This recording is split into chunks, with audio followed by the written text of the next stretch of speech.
For the first time, trying roleplay in World of Warcraft can be like stepping into an undiscovered world with lots of interesting places to explore.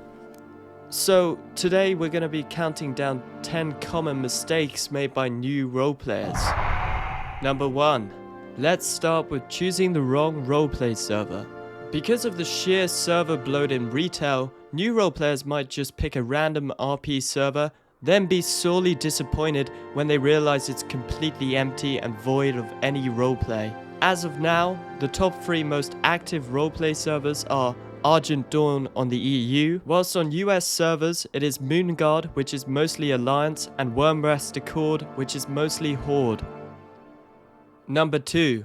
Immersion is something you'll find talked about in RP a lot, so making sure your character fits into a setting is important. You may have epic raiding gear or awesome mounts, but they won't probably be right for roleplay unless you're something like a demon hunter or a death knight. So if you walk around dressed as Deathwing, calling yourself a human paladin whilst riding a flaming Elisrazor mount, the chances are that people won't take your character very seriously. Luckily, there are plenty of NPCs who are scattered around the world which you can take inspiration off for your RP set.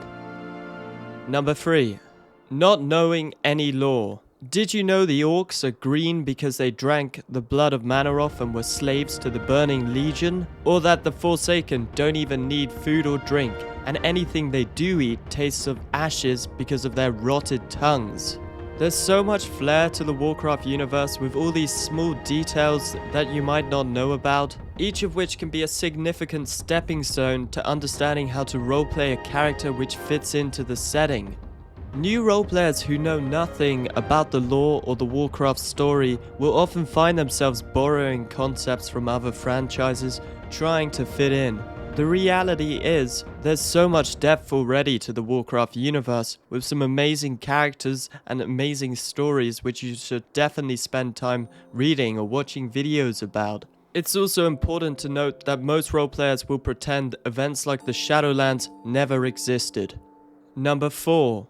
The add-on TRP3 is probably the most essential tool for roleplay. You can fully customize a profile as much as you like. Perhaps you want to change your character name or write a rich backstory for your character. Well, you can do that with TRP. The problem arises for newer players when they write too much detail and their profiles become a jumbled mess of information.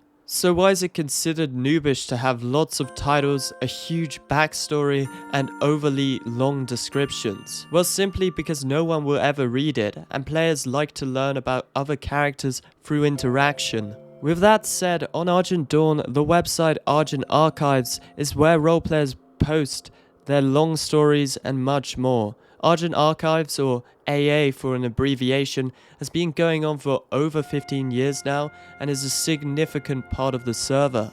It's commonly agreed the best way to design a profile is aiming for cohesion and simplicity. 1 or 2 titles is enough. Having a brief backstory and description which is concise and summarizes your character is all you need. Number 5.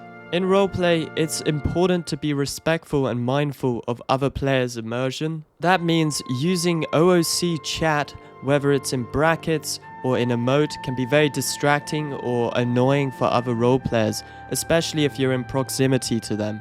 And OOC is an abbreviation for out of character. Likewise, having lots of OOC nonsense in your character profile is also considered jarring. A recent trend I've started to see in Stormwind has been players outlining a blacklist of players and everything else they will ignore in roleplay. This sort of thing is really silly and it will make other players roll their eyes at you, and it doesn't set a good impression. Number 6.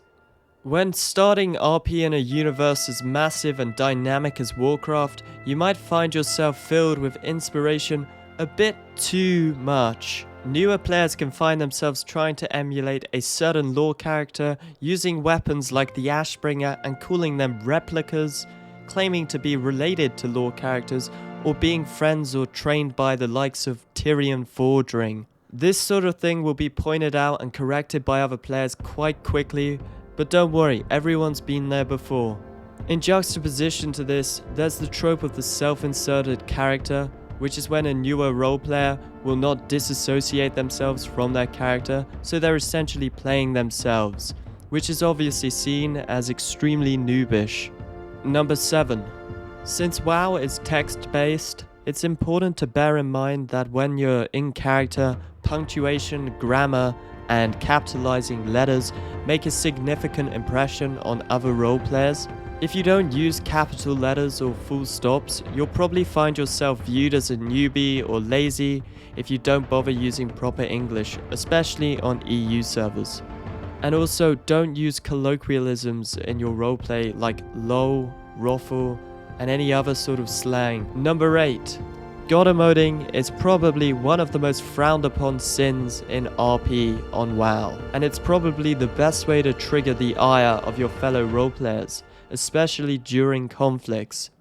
In WoW RP, you've got full control of your character. Essentially, you're making an action and are receiving a reaction from another player. So you can't just walk up to another player and kill them without their consent. God emoting is when you cut away the other player's opportunity or ability to respond. So a mistake made by new players is that they would emote something like Anduin stabs Varian, whereas what they should actually write is Anduin attempts to stab Varian.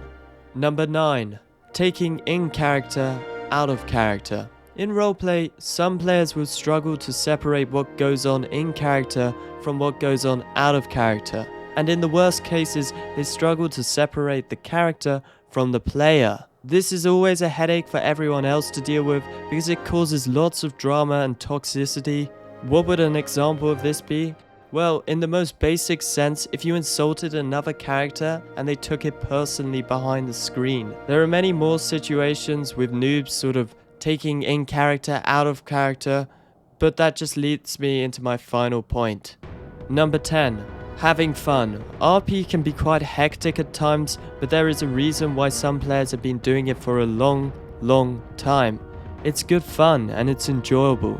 And you can log into WoW every day on an RP server and find something different. So it's important not to get carried away or take it too seriously. Enjoy the spontaneous moments and learn to develop your character through them. Anyways, thanks for watching the video. If you enjoyed, please feel free to like and subscribe. Peace out.